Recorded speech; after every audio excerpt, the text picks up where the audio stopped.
ক্লাসে আমরা sell voltage নিয়ে আলোচনা করেছিলাম। সেল ভোল্টেজে বলেছিলাম যে আমাদের আদর্শ সেলে এর ভোল্টেজ হচ্ছে -25 থেকে -35 ভোল্ট পর্যন্ত।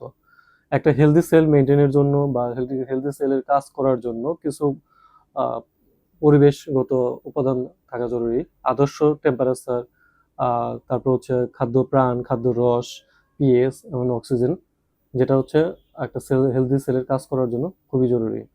তো গ্লুকোজের জন্য হচ্ছে একটা হেলদি সেলে গ্লুকোজের মাত্রা থাকতে হবে 80 থেকে 110 মিলিগ্রাম পার ডেসিলিটার। এর চেয়ে বেশি যদি হয়ে যায় সাধারণত আমরা সেটা বলি, যদি হাইপার হয়ে যায় সেক্ষেত্রে ডায়াবেটিস বলি, এবং কম হয়ে গেলে হাইপোগ্লাইসেমিয়া বলি আমরা সাধারণত। আবার বডি টেম্পারেচার থাকতে হবে 98.6 থেকে 100 ডিগ্রি সেলসিয়াস তাপমাত্রা পর্যন্ত। বেশি হলে সেটাকে আমরা জ্বর বলি, এবং কম হলে সেটা হচ্ছে হাইপোথাইরয়েডিজমের কারণে হয়। ব্লাড প্রেশার সাধারণত 120 থেকে 80 মিলিগ্রাম পার ডেসিলিটার, এটা হচ্ছে নর্মাল। বেশি হলে হাইপারটেনশন, কম হলে হাইপোটেনশন বলি আমরা এটাকে। একটা নর্মাল হেলথি সেলের পিএস বলছিলাম 7.35 থেকে 7.45 পর্যন্ত। যদি এর চেয়ে কমে যায়, যদি পিএস এর মান, সেলের পিএস এর মান যদি 7.35 এর যে কমে যায়, তখন আমরা থ্রোবিং পেইন অনুভব করি। এবং 7.4 এর চেয়ে 4.5 এর চেয়ে যদি বেশি হয় সেক্ষেত্রে আমরা ক্রনিক পেইন আমাদের মধ্যে ক্রনিক পেইন তৈরি হবে। অক্সিজেনের ক্ষেত্রে দরকার হচ্ছে পার্শিয়াল প্রেশার 95% পর্যন্ত। অক্সিজেনের প্রেশার 95% পর্যন্ত। সাধারণত অক্সিজেন সেলুলার লেভেলে এর থেকে বেশি হয় না, 100% এর বেশি হয় না। এবং হচ্ছে কম যদি হয় সেক্ষেত্রে হচ্ছে অ্যানোরবিক মেটাবলিজম হবে। অ্যানোরবিক মেটাবলিজমে সাধারণত ল্যাকটিক অ্যাসিড ফর্মেশন হবে এবং পিএস লয়ার হয়ে যায়। একটা সলিউশন যদি আমরা পিএস মাপি বা আমরা ভোল্ট মাপে যদি ওইখানে দেখি আমরা যে +150 মিলি ভোল্ট আছে, তাহলে আমরা ওই সলিউশনটাকে ইলেকট্রন স্টিলার বা ইলেকট্রন ওইখান থেকে চুরি করে নিয়ে যায়, বা ইলেকট্রন গ্রহিতা বলতে পারি।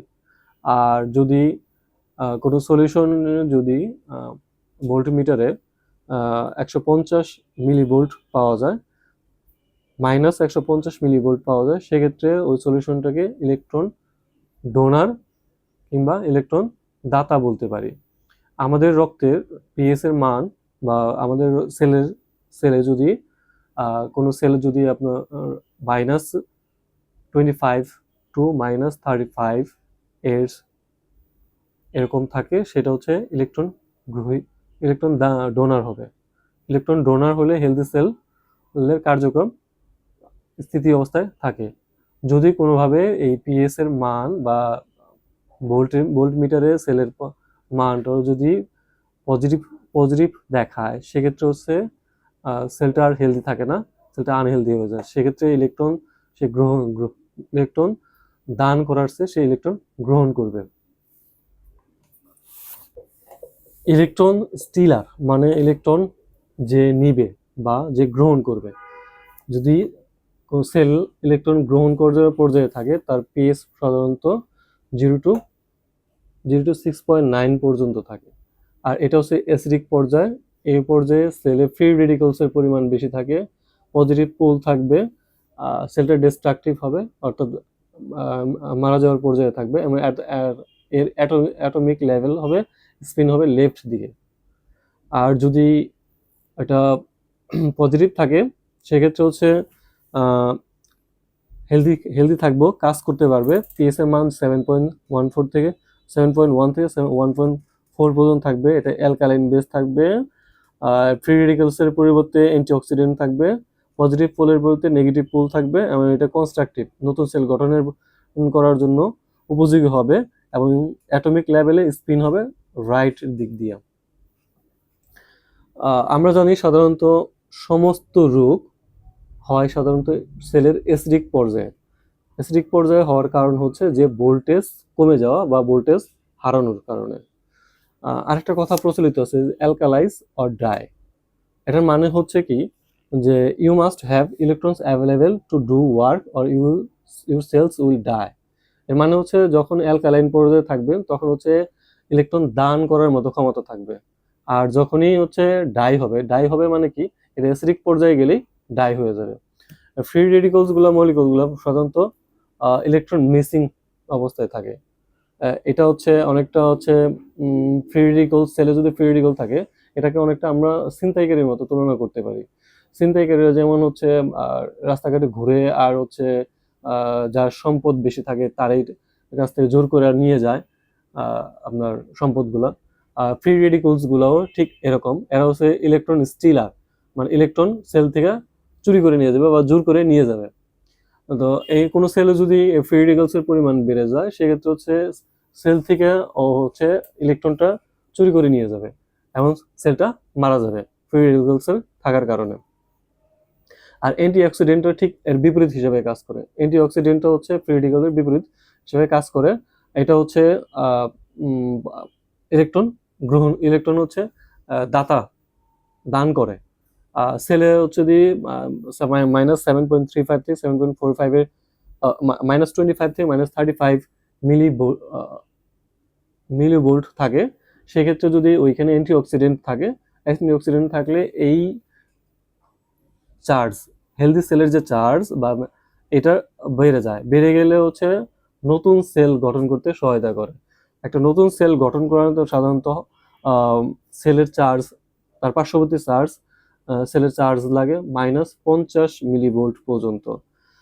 -35 normally for kids, -25 normal for adults থাকে। যখনই এটা নেমে -15 মিলিভোল্টে এসে পড়ে তখনই আমরা টায়ার্ড হয়ে যাই, দুর্বল হয়ে যাই। আর যখন এটা আরো নিচে নেমে যায়, -10-এ চলে যায়, তখন আমরা অসুস্থ হয়ে যাই। এই পোলারিটি যখন চেঞ্জ হয়ে পজিটিভের দিকে চলে যায়, পজিটিভের দিকে যেতে যেতে আমরা সম্পূর্ণ অসুস্থতার মধ্যে পড়তে থাকি। একটা পর্যায়ে যখন কোনো সেলের ইলেকট্রন হারিয়ে +30-তে চলে যায় প্রোটনটা, তখন হচ্ছে ওইখানে ক্যান্সার সেল ডেভেলপ করে।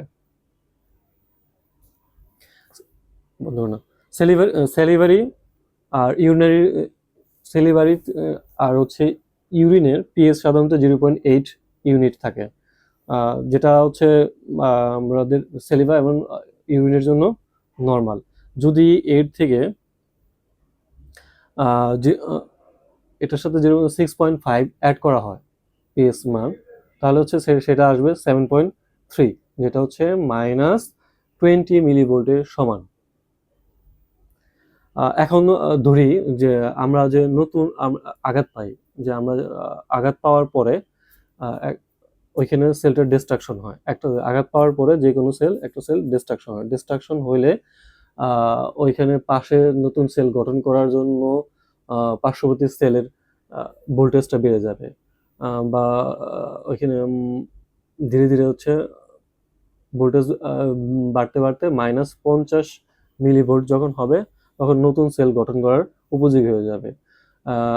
একই সাথে আঘাত পাওয়ার জায়গায় কি হয়ে যায় আমরা দেখি যে সাধারণত লাল হয়ে যায়, গরম হয়ে যায় এবং ফুলে যায়।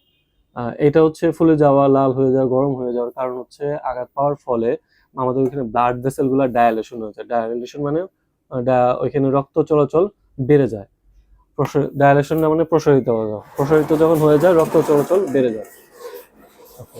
রক্ত চলাচল বৃদ্ধি পাওয়ার কারণে ওইখানে রক্তের মাধ্যমে হচ্ছে নিউট্রিশন, প্রোটিন, মিনারেলগুলো হচ্ছে যে সেলটা ড্যামেজ হয় তার পার্শ্ববর্তী সেলে যে রক্তের ডাম করে বা নিয়ে যায়, যাতে হচ্ছে নতুন একটা সেল তৈরি করার কাজে অংশগ্রহণ করতে পারে। আর এই নতুন সেল তৈরির জন্য হচ্ছে লাগে -50 মিলিভোল্ট। এখানে যদি পর্যাপ্ত পরিমাণ নিউট্রিশন না যেত বা ওইখানে ওই পর্যায়ে যদি পার্শ্ববর্তী সেলের -50 মিলিভোল্ট না হতো, তাহলে যদি ওইখানে -50 মিলিভোল্ট না হয়ে -10 মিলিভোল্ট কিংবা -30 মিলিভোল্ট হতো, সেক্ষেত্রে নতুন সেল গঠন করতে পারতো না।